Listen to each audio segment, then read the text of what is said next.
Assalamualaikum warahmatullahi wabarakatuh. Perkenalkan, nama saya Gema Putra dengan NIM 2302127180 dari Fakultas Ekonomi dan Bisnis, jurusan S1 Akuntansi.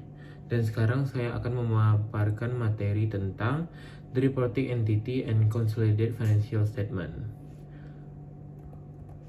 Di sini saya akan membahas tentang entitas konsolidasi dan laporan keuangan konsolidasi. Baik, yang pertama saya akan menjelaskan tentang entitas konsolidasi, yaitu adalah gabungan dari induk perusahaan dan satu anak perusahaan yang dikendalikan. Disajikan seakan-akan itu memiliki satu ekonomi tunggal yang dilaporkan dalam laporan keuangan konsolidasian. Entitas ini tidak memiliki eksistensi yang legal, melainkan dianggap sebagai realitas ekonomi di mana transaksi dan hubungan antara perusahaan yang berbeda dalam entitas konsolidasi ini tidak dicatat untuk luar transaksi, tetapi diperlukan sebagai dalam satu laporan keuangan.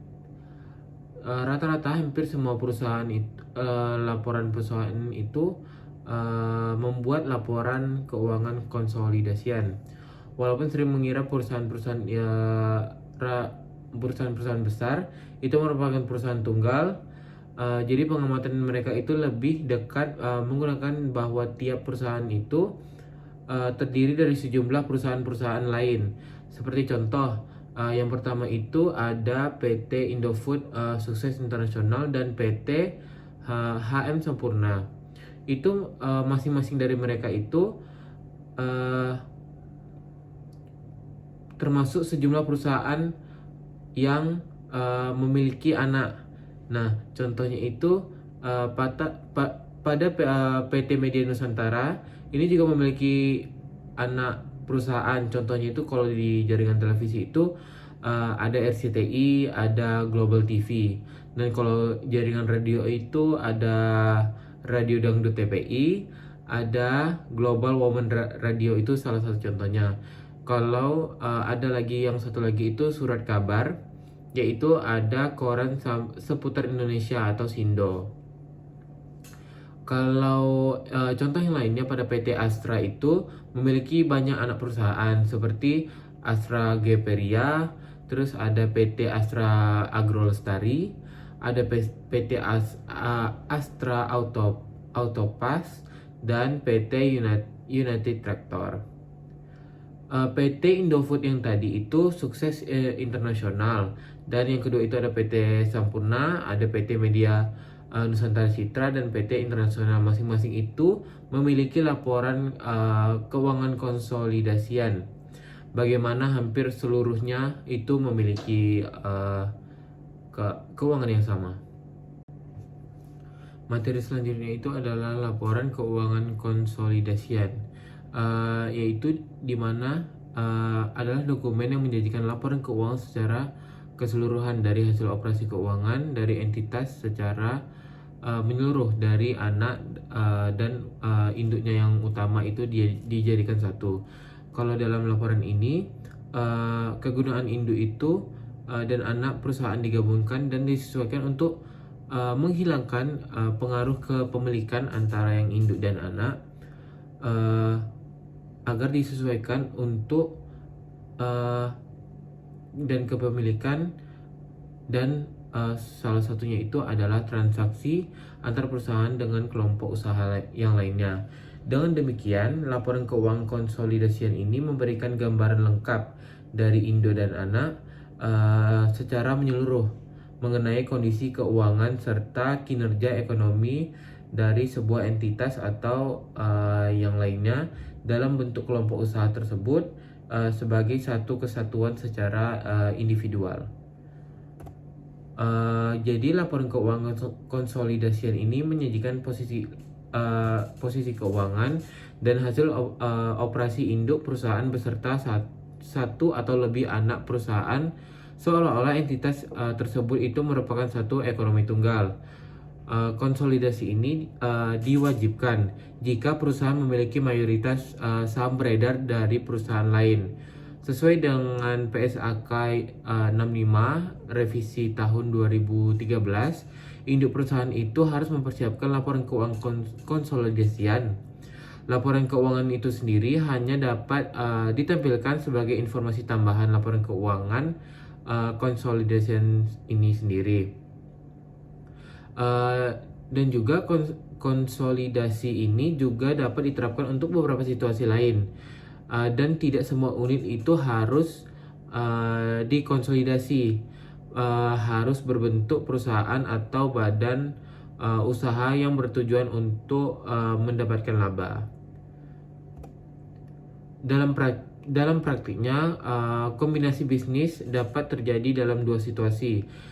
Yang pertama itu merger, di mana merger aset bersih dari perusahaan yang bergabung dialihkan ke satu perusahaan yang lainnya, dan hanya ada satu entitas tunggal yang melaporkan, hanya satu. Yang kedua itu ada akuisisi saham yang masing-masing perusahaannya itu tetap sebagai entitas legal, namun tetap berelasi. Kalau masalah laporan keuangan konsolidasi ini timbul pada situasi kedua karena keberadaan beberapa entitas legal namun di bawah pengendalian yang sama, baik anak perusahaan yang dibentuk maupun yang diakuisisi yang memiliki pembukuan mereka masing-masing. Tetapi laporan konsolidasi ini diperlukan untuk menyajikan laporan secara keseluruhan menjadi satu dan tidak terpisah-pisah karena sebagai satu entitas ekonomi demi laporan keuangan yang tujuannya itu adalah untuk umum.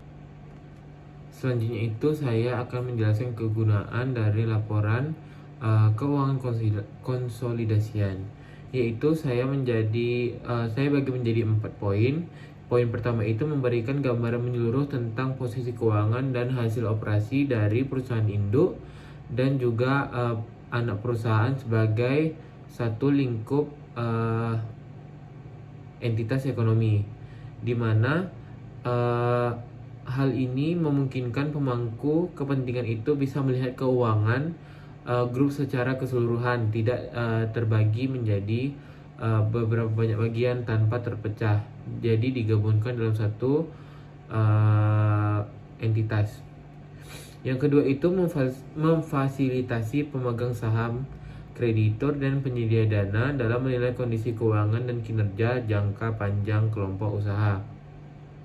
Jadi informasi yang didapatkan itu memudahkan para pemegang saham, kreditur, dan lain-lainnya agar mudah untuk dinilai dari seluruh usahanya.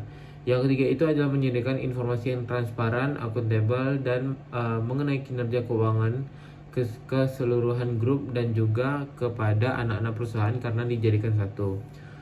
Dan yang terakhir itu memudahkan evaluasi dan analisis kinerja dalam seluruh entitas anak perusahaan itu secara terpadu.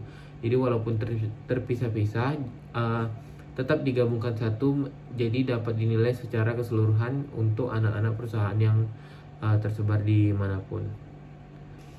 Materi selanjutnya itu adalah keterbatasan dari laporan keuangan konsolidasian.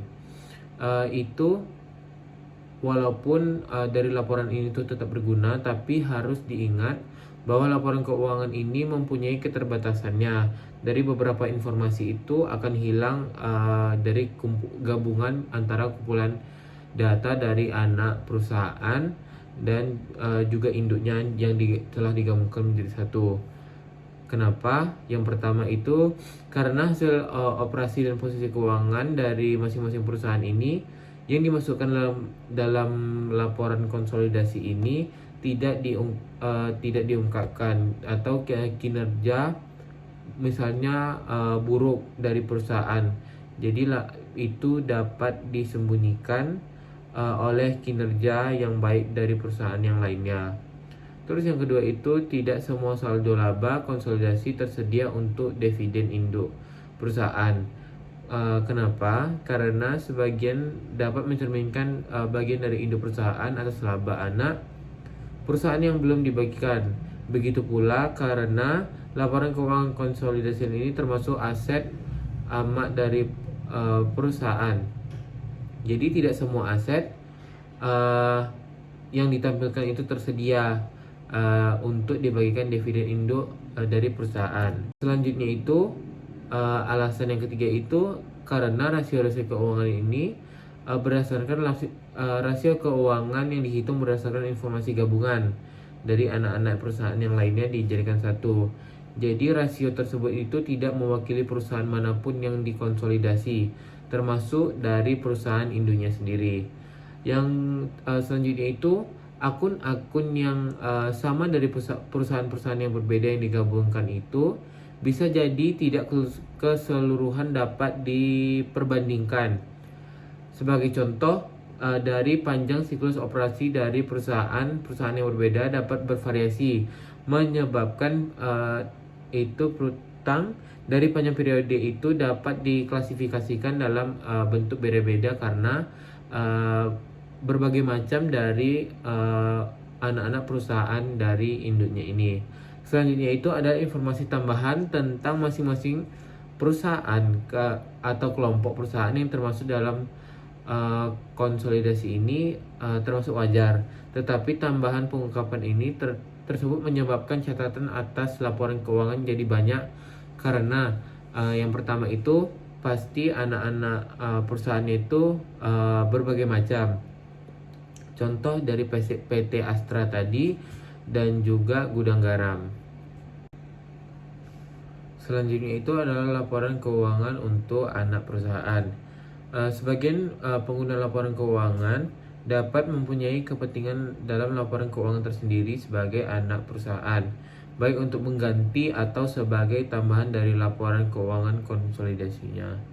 Laporan keuangan untuk anak perusahaan itu penting karena memiliki kepentingan langsung secara khusus apa yang sebagai usahanya. Itu contohnya itu ke aset, ke modal, dan laba anak perusahaan secara khusus sebagai usahanya sendiri. Sementara kalau konsolidasi itu kan digabungkan antara induk dan juga anak-anak perusahaan yang lainnya. Jadi itu jadinya memberikan gambaran itu secara keseluruhan. Walaupun manajemen induk perusahaan itu mempunyai kepentingan ke seluruh entitas konsolidasi dan juga untuk individual, untuk anak perusahaan. Contohnya itu untuk kreditur, untuk pemegang saham dan pemegang saham non pengendali dari anak perusahaan ini tertarik pada laporan keuangan anak perusahaan sendiri, di mana mereka mempunyai kepentingan masing-masing dalam satu usaha yang khusus yang tidak campur dengan anak-anak perusahaan yang lain.